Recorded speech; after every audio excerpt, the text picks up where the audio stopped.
Hello everyone, my name is Bradley Sward, and this is my solution to Day 5, Part 2 of the Advent of Code 2023 competition problem known as If You Give a Seed a Fertilizer. This time around, this solution is going to be in C++ because I'm brute forcing it, and because I want to go as fast as possible, or faster than Python can go, I wrote it in C++. And I didn't write it as efficiently as I could, but I do get a solution on my machine in about 3 minutes. So here is the problem again. We have a bunch of seeds and a bunch of mappings where we're trying to map a seed number, and then we're trying to work it through a system to end up with a location number, and we're trying to figure out the smallest location number from the number of seeds. And so part one was relatively simple. You could easily brute force that because you're only searching 4 different seed numbers. And then it says in part two, no, that's not right. It's not just 4 seed numbers. Each one of the pairs of seed numbers in the listings is a range of numbers. So 79, and we're going to start at 79, and we're going to process 14 of them. So basically, you're going to process, in this case, 27 numbers for part two. And this is, this is the prop. If you want to watch my part one video, it is in Python. And so, it's solvable and brute forced in a very reasonable amount of time because it's a simpler problem. But for part two here, you can say there's a ton of them, and you can see my puzzle answer, but my answer is going to be different than yours, so I'll show you some code. But just to say, looking at my puzzle input here, you can see that I'm dealing with this number of this plus this plus this plus that. I mean, a billion, at least a billion. I don't know. I didn't count up exactly how many times we were going through this, but maybe a couple 3 billion different values were tested here, and we're trying to figure out what was the smallest one. And so that makes things a lot trickier. And so coming back to my code, here is my code. And again, please refer back to the Python video if that matters anything to you. But I'll explain some of this here. And again, I took some liberties because I was just trying to figure this out as quick as possible so I could move on with my life. Because as much as this is fun, this isn't everything I need to do with my life, with everything going on. So it was nice to find a solution.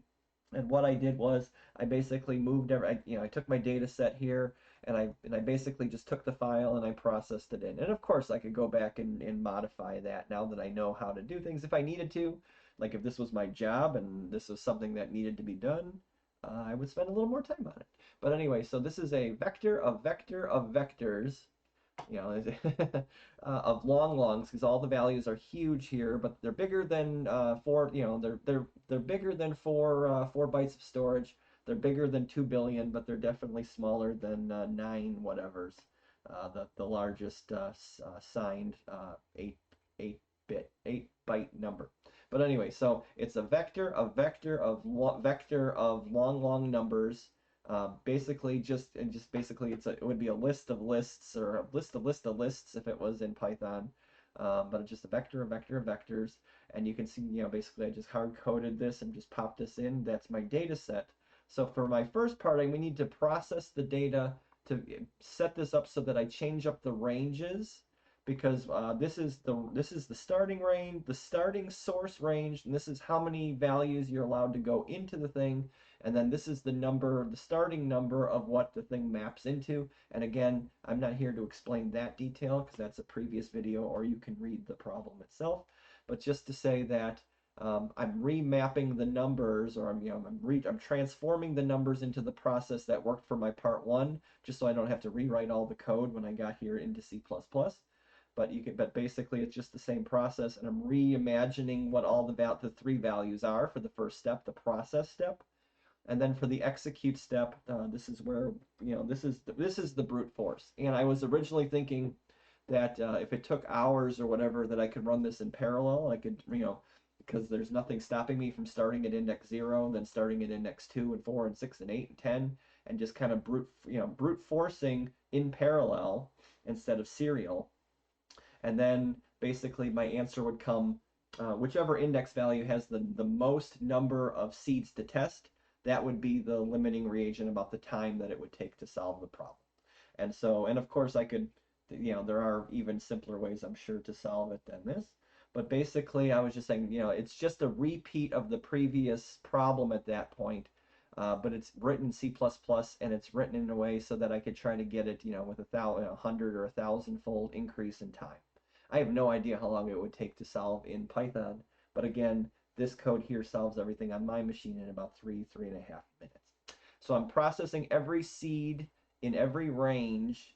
And again, and what's cool about this is that I have a little print. I have it so, well, it's cool on my end anyway. So it actually shows you your progress. And I'm not going to run this. You can see that, my answer is the 6029, whatever. But you can see that, and when I run this, you can see how fast it runs in comparison here.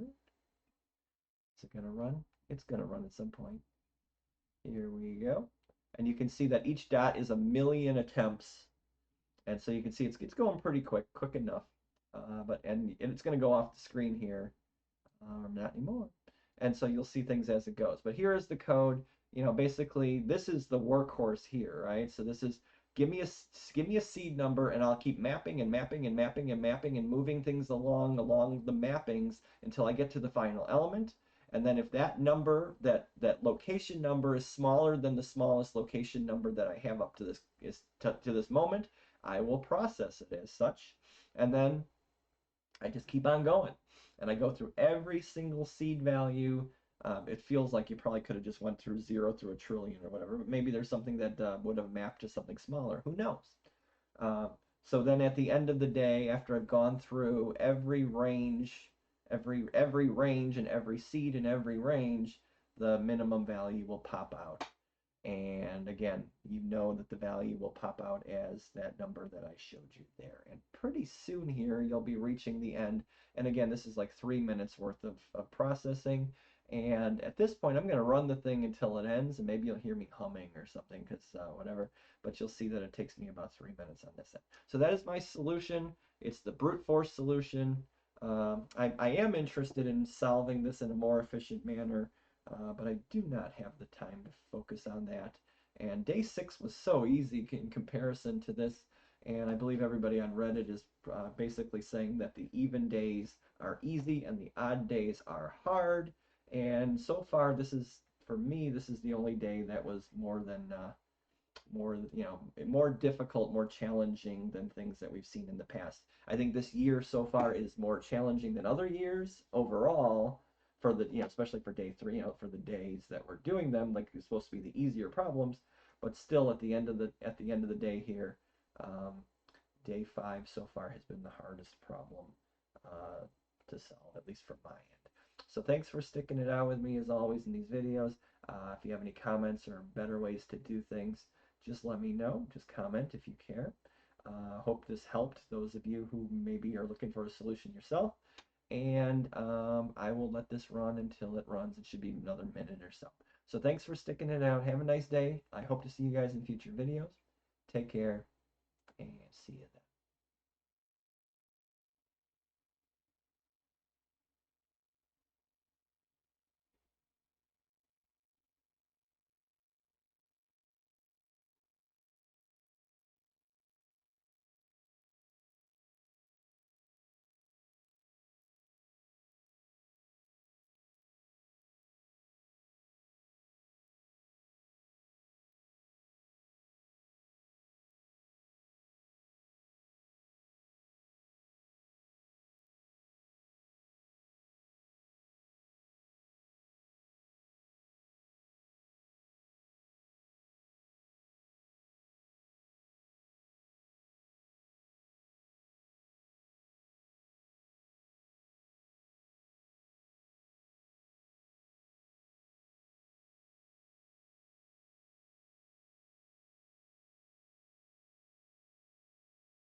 Do do do do do do do do do do do. Huzzah!